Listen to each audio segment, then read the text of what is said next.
बैठा हूँ कराची के स्पोर्ट्स सिटी विला के एरिया में मौजूद हूँ, जो कि ये खूबसूरत सा पार्क आपके सामने मौजूद है। लोग हमेशा लाइफस्टाइल को लेकर बात करते हैं कि यार यहाँ तो चोरियाँ हो रही है, यार यहाँ तो ये हो रही है, लेकिन ये आपके सामने मौजूद है। ये बच्चे यहाँ पर खेल रहे हैं।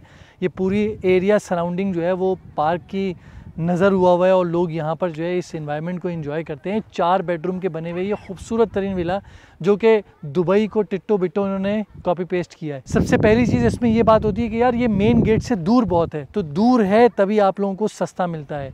इस चीज़ के ऊपर आप लोगों को ना कंस्ट्रक्शन, खुद से आप इस रेट के ऊपर कंस्ट्रक्शन नहीं कर सकते जिस रेट के ऊपर आप लोगों को ये विला मिलता है। लोग अक्सर ये बात करते हैं इसकी क्वालिटी ऑफ कंस्ट्रक्शन कम है, तो सेम वही चीज़ आ जाती है कि पैसे भी आप उस कंस्ट्रक्शन के एतबार से नहीं दे रहे, आप सस्ती चीज़ ले रहे हैं, लेकिन जो उसके अगेंस्ट में आपको चीज़ मिल रही है वो ज़्यादा अच्छी है बनिस्बत आपके पैसों से। तो खैर 4 बेडरूम का विला इससे सस्ता पूरे कराची में आप लोगों को नहीं मिल सकता। तो प्राइसेस के हवाले से बात करें तो बहुत ज़्यादा रीज़नेबल प्राइस वापस से हो चुकी है। जहां 3-4 महीने पहले फिर से इंक्रीज़ आया था, लेकिन वापस से जो रेट है वो मुनासिब हो चुके हैं। ये फ्रंट के विलाज, पार्क फेसिंग के विला की मैं बात करूँ तो ये कॉर्नर प्लस पार्क फेस ये वाला मौजूद है, जो कि हम 2 करोड़ 48 लाख रुपये में दे रहे हैं। सेमी कॉर्नर की बात करेंगे 2 करोड़ 30 लाख रुपये में आपको मिलेगा वो वाला।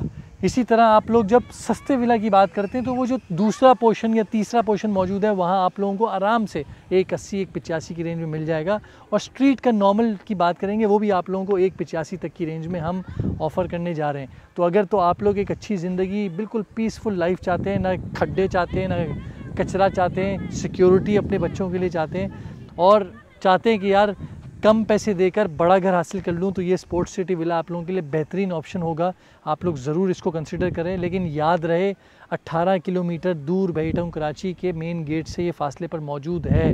बाद में लोग नाराज़ होते हैं कि यार ये तो आने के बाद यहाँ पर कम रिहाइश है या यहाँ पर जो है वो इतनी रौनक नहीं है। ज़ाहिर है रौनक लोग इसीलिए कम आते हैं क्योंकि उनको लगता है कि यार दूर बहुत है, पेट्रोल ज़्यादा लगेगा। तो खैर मैं तो यहाँ पर इस पार्क को हमेशा आके एंजॉय करता हूँ और ख्वाहिश ज़ाहिर करता हूँ कि मस्जिद आगे जाके नमाज़ ही पढ़ूँ। और आप लोग भी जब भी आएँ बैठा हूँ कराची, इस पार्क में आकर अपनी फैमिली के साथ एंजॉय करें बग़ैर किसी डर के, और मस्जिद में हंसी खुशी एक ठंडी AC में रहते हुए अपनी जो नमाज है उसकी अदायगी करें।